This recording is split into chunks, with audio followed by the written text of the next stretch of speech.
entering the house, the defendant then grabbed the victim and threw her onto a bed and was continuing to interrogate her about who she had at the residence. He then pulled down his pants and underwear to his knees, exposing himself, and she stated that he then tried to rape her.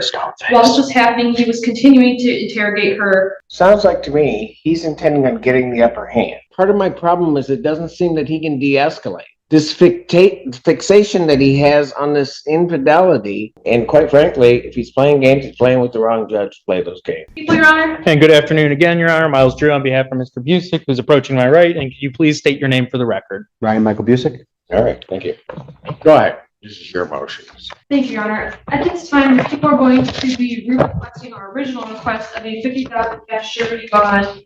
In this case, defendant was granted a PR bond. However, the facts of this case are extremely concerning to people. In this case, the defendant went to the victim's residence and was almost interrogating her and accusing her of infidelity. He banged on the door, was told to leave by her. He then forced his way into the home, breaking the door. Officers, when they arrived, saw broken drywall, the door was off the frame, the lock, the deadbolt was still in the lock position. After entering the house, the defendant then grabbed the victim and threw her onto a bed and was continuing to interrogate her about who she had at the residence. He then pulled down his pants and underwear to his knees, exposing himself, and she stated that he then tried to rape her. While this was happening, he was continuing to interrogate her about infidelity. She was then able to kick the defendant, run away out of the room, and exit the home, where she began to yell for help. Neighbors heard her calling for help. After that, the defendant then proceeded to chase her down and tried to stop her by grabbing her arm, causing her to fall. Law enforcement arrived shortly after, and in the videos, you see that they both, it was raining, and they were both covered in rain and I guess water, I don't know. But it's very concerning, especially given that there was the broken door. And then not only after that, when he gets into custody, one of the two calls he makes, while one of them was prior to bond conditions, it was concerning to the people, given that in that call, he continues that line of interrogation of accusing her of cheating and infidelity on the jail calls. And then the next day, when he's arraigned, after he's arraigned, he calls her again, violating his bond.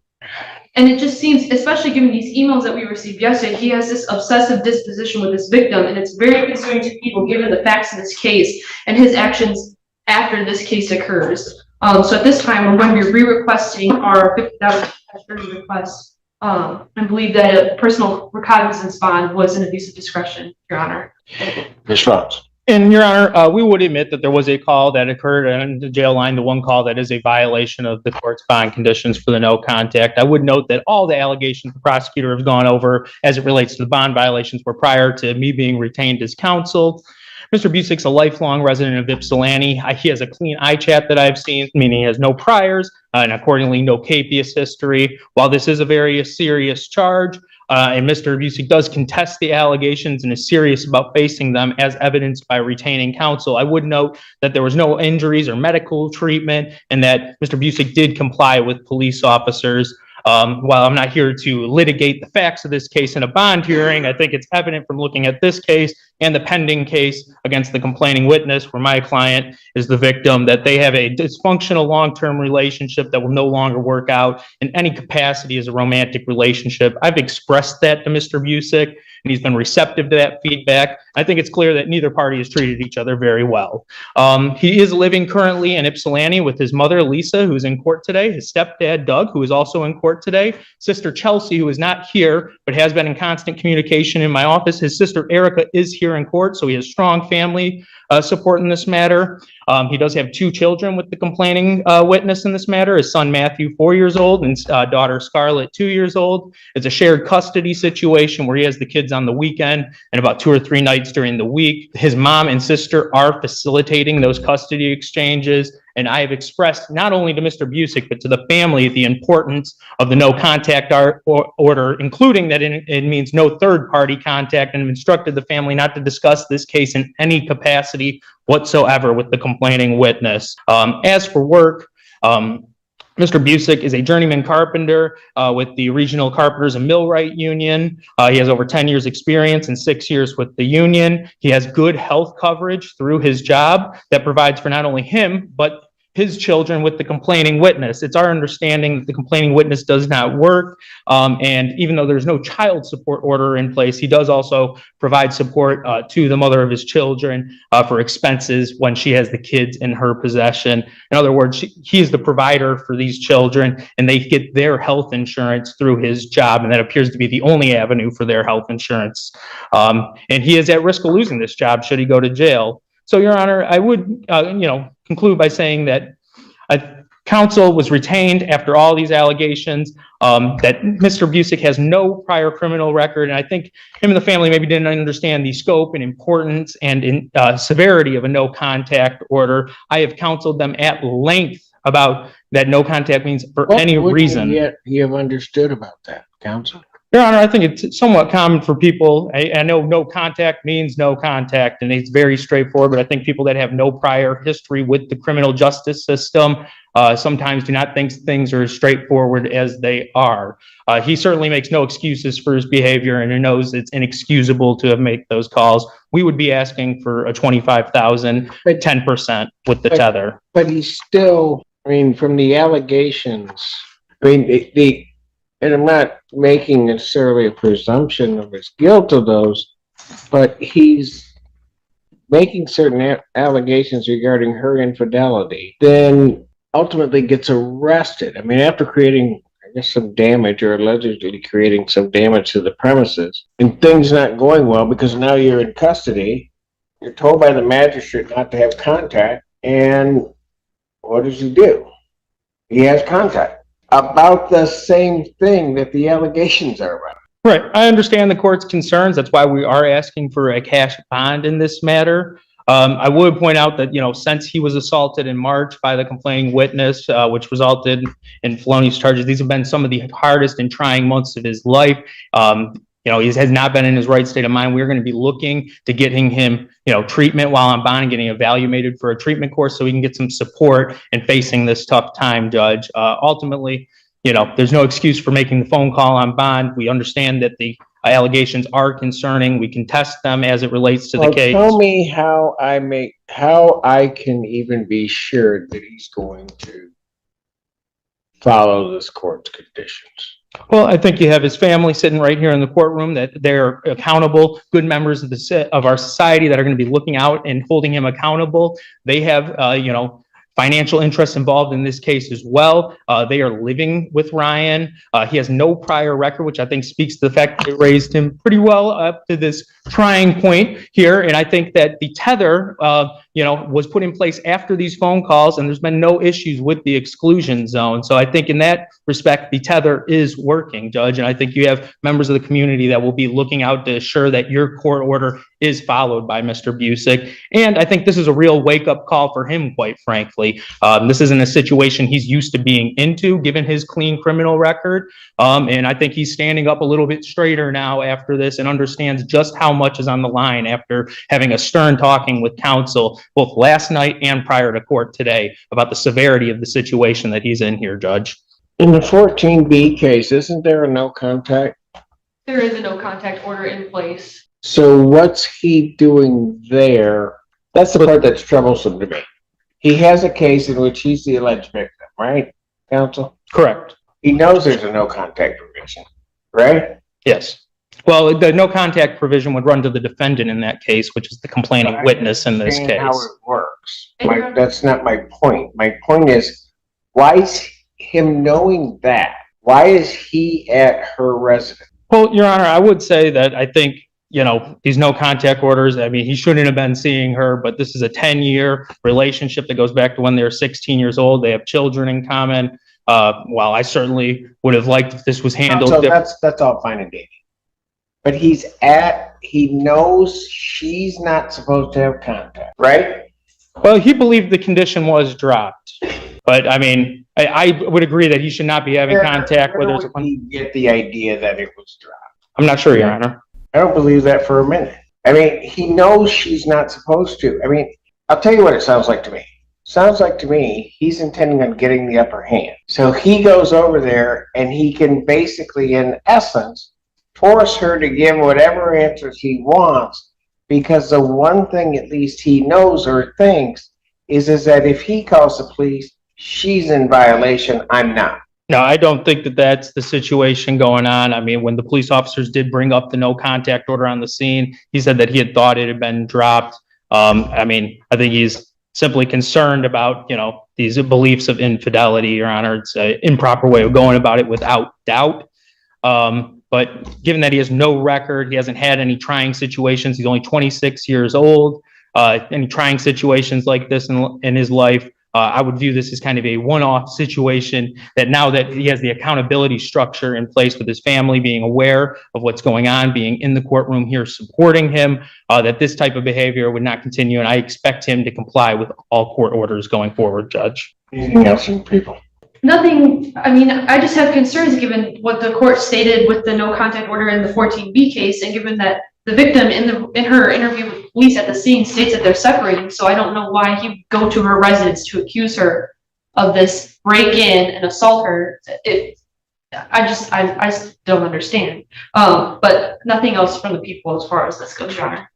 Right, and I think you know this, counsel. What I really should do is I should revoke his bond. He doesn't make it a day before he's violating the bond condition. I understand the court's concern. This is not just, it's not, what is troublesome for me is that he violates the bond condition. And when you look at the transcript of what he's talking about in the very first part, it's just a continuation of what got him there in the first place. And I think this. Sorry. Go ahead. I was going to say, I think the stern talking to that I've had with both him and his family about the, concerning nature of these allegations, the phone call transcript, I think that he's been very receptive to my feedback, and I don't see that this being an issue going forward. This was, within a day of the incident, his emotions were still very, high in charge. It's obviously no excuse for doing what he did, but given that. Counsel, that's part of my problem. Part of my problem is it doesn't seem that he can de-escalate, because he gets involved in this thing, gets arrested, this fixation that he has on this infidelity, even after he's arraigned, even after he's warned, admonished what he can do, what he can't do. Within hours of that, he can't step back. He just can't. I understand the court's concern. I would say, while I would not have advised him to send any of those emails to the court, the fact that he's reaching out to the court, not to her, is some indication of change from the, Friday before. No, it's really not. He's not reaching out to her. I certainly would not have advised him to send those emails, and I have instructed him going forward not to do anything like that and to run anything he's doing with these cases through counsel going forward. Even the emails are concerning. In the emails, he's trying to get her in trouble, trying to use this as leverage against her in the other case. And he just can't stop. Even if it's not contacting her, it's this continued obsessive feelings towards this victim. I'm certainly not pleased with the emails being sent, but I would note that it does appear that there are potentially bond violations on the other case. That's not a concern for this court here, but it's not like he's making up and frivolous. Why is it even his? Your Honor, I have no good explanation for that. Tell me what your client's purpose in sending those to the court. What was the purpose in sending those to the court? Wanted to alert them of the bond violations that have been alerted of in his case, Your Honor. It's not anything that he's proud of, but, he was going to change his actions going forward. It's not my court. He knows what court it's in. Why is he sending it here? I think people commonly get confused about the 14th. Counsel, look at the very first email. He's not confused, because he's real clear about what he thinks is happening with her defaming him. Oh, I meant the confusion about 14A or 14B, Judge. I understand. But I'm saying, why did he send it here? I'm not the judge. He knows it. He's not confused about what court it is at all. Well, I think he did believe he was reporting it to the court of record, albeit mistakenly, Judge. Is he going to tell me that if I put him under oath that he thinks he's sending it to the right place? Yes, he was. There is no way. Why is it coming right now? When were those videos taken? When were those videos taken? About a month ago. And that was. She's got a winter sweater on in like May?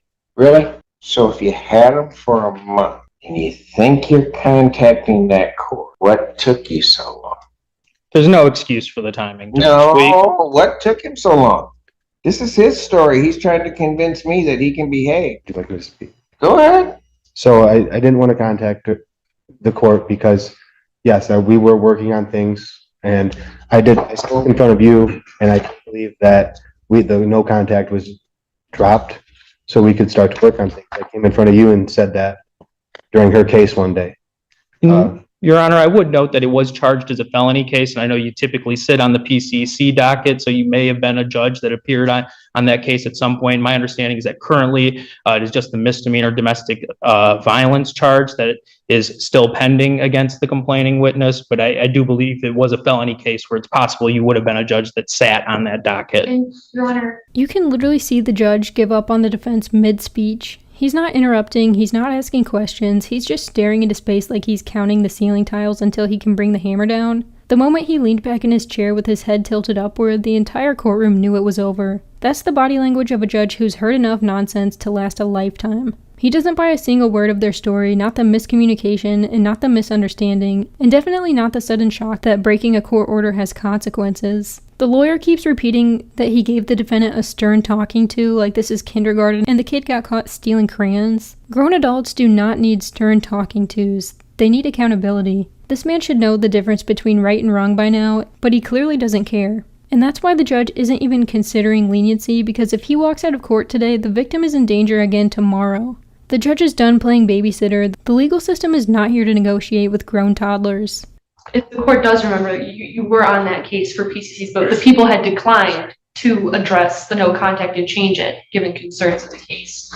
You were looking to report these month-old alleged bond violations. Why did the court need to know that now she's defaming you? I just said there's no excuse for slandering him. There's no excuse for the slander. What? No excuse for the slander. Yeah, but how is that a bond violation? I believe there was an understanding from Mr. Busick that there was some kind of no alcohol or no drug provision as part of her pretrial release order. I believe that's what he understood. Whether that is or is not the case, I'm not sure, Judge. But then it says, and is now causing defamation against me. Why is that important to the other court? It's not. Yeah, it's only important to this court. Correct. And this bond hearing. And I did believe that it was still here. I didn't know it was at 14B. How come you didn't go through your attorney to send this? I was not retained at that time, Your Honor. No, I'm talking, you had a PD at the time. Why didn't you go through her? I did try to call her that morning after speaking to the prosecutors, I believe. But I was at work and I missed her call back. When, yesterday? Yesterday, yes. So you just decided that you just send it? Well, yes, so I did. I called the courthouse on my break and I said, you know, where do I contact for breaking bond? I should not have, Your Honor. Why was it so important for you to report her breaking bond? Let's assume it to be true. Why was that so important right now? Well, it Careful was how you answer me. correct. It Because, no, listen. Why was it so important to do that? You had just received an emergency bond motion to change your bond. You then start sending stuff. Why is it so important to now report what you say is a month old? I think they're older than that. The month-old video. Why is it so important to do that this week? I wasn't thinking, Your Honor.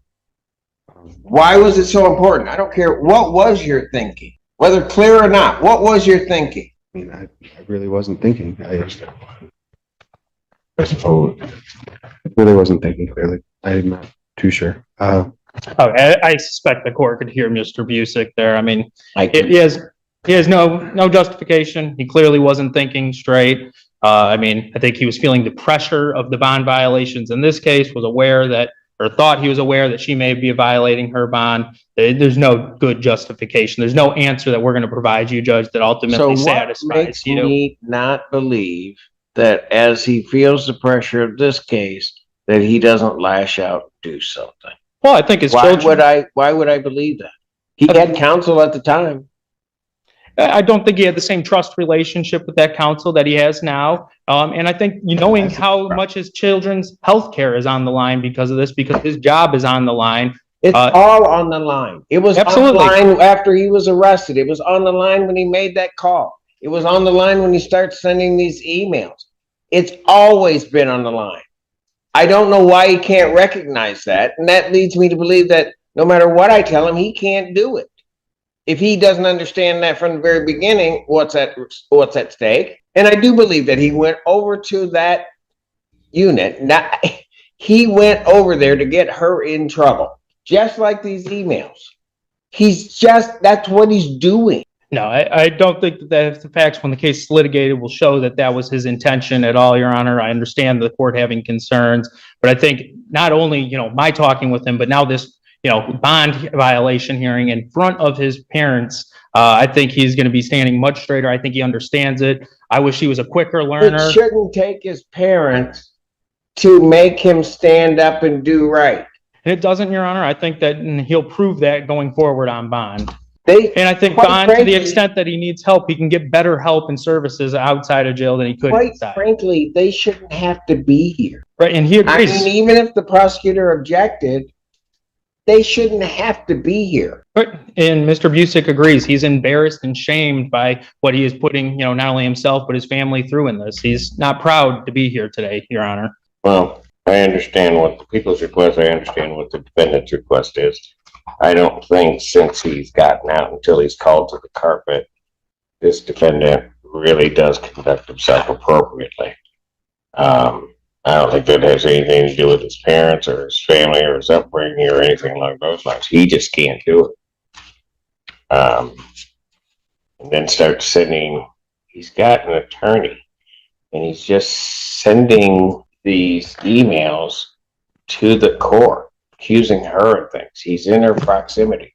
He doesn't need to be around her at all. He doesn't need to be contacted. He just continued, and that's the part that is striking to me, is the allegations in this case was that he's arguing about some infidelity. He gets arrested.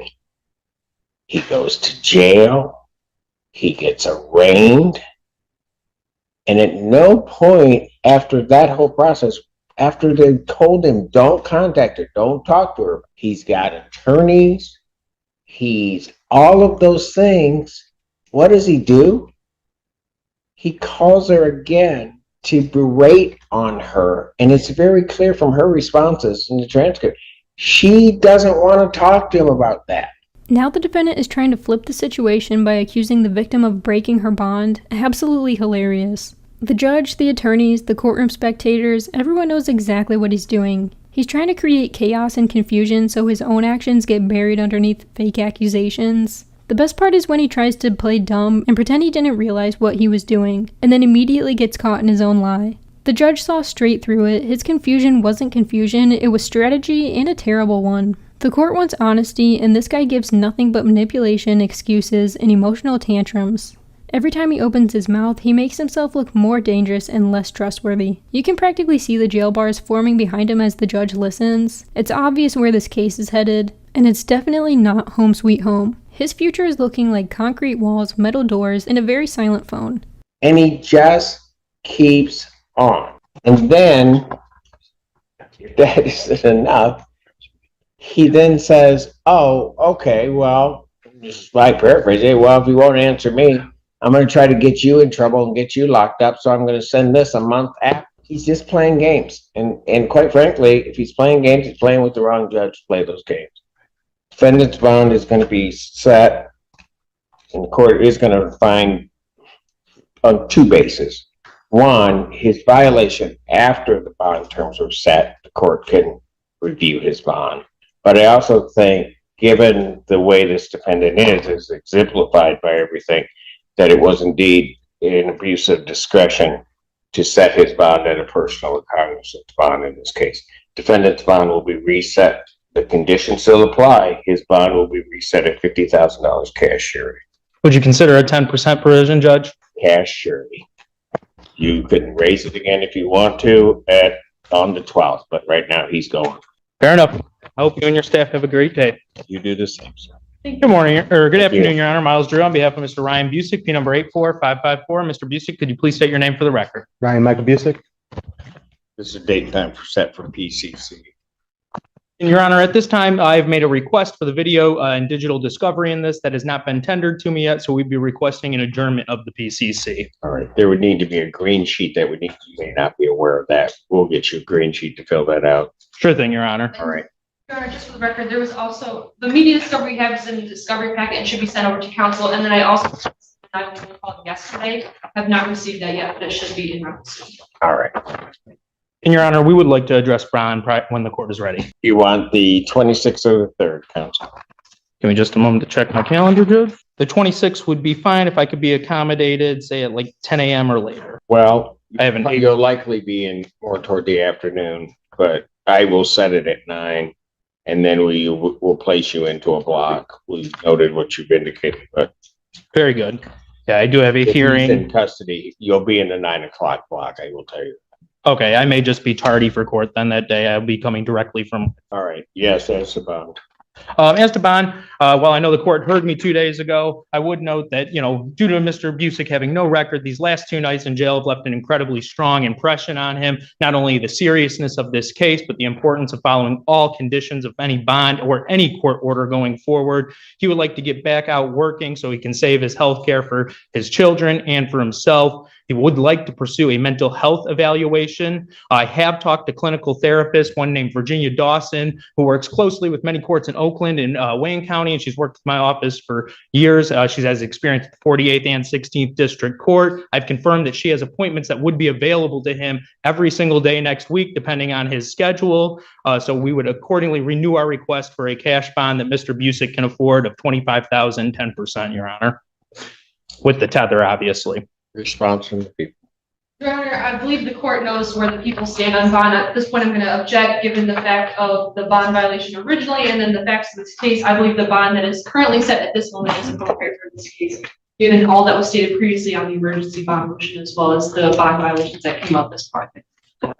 And the court would incorporate its findings a couple of days ago addressing the emergency bond, the emergency bond filed on behalf of the people, and particularly noting that after the point of arraignment, the defendant's conduct, I don't think, would lead the court to believe that this defendant would be able to follow all of the conditions as set without some cash component or significant cash component in place to try to assure his compliance.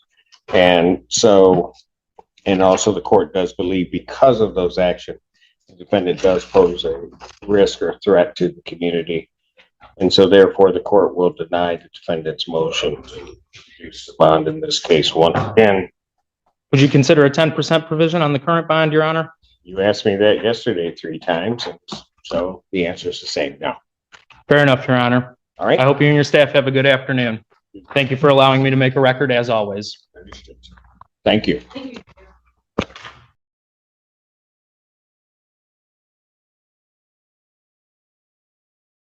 A straight $50,000 cash surety, no more PR bonds, no more promises, no more games. And honestly, that's exactly how it should be when you're a danger to the public and a threat to the victim. The judge is tired, the attorneys are tired, and honestly the viewers are tired, because this man still thinks he's the smartest person in the room. He tried manipulating the system like it was a video game, and instead ended up leveling himself into jail. Hopefully this is finally the moment where he figures out how to live a life without stalking, lying, and terrorizing people, and maybe he'll learn that no contact order means exactly what it says. The funniest part is, he came back just a few days later trying to get his bond reduced, like 3 days in jail changed his entire personality. The judge denied him so fast, the courtroom air probably shifted. Time to sit in a cell, stare at the wall, and rethink his entire existence. Actions speak louder than excuses, and at this point, his actions are screaming. Thank you so much for watching. Don't forget to like and subscribe, and I'll catch you in the next one.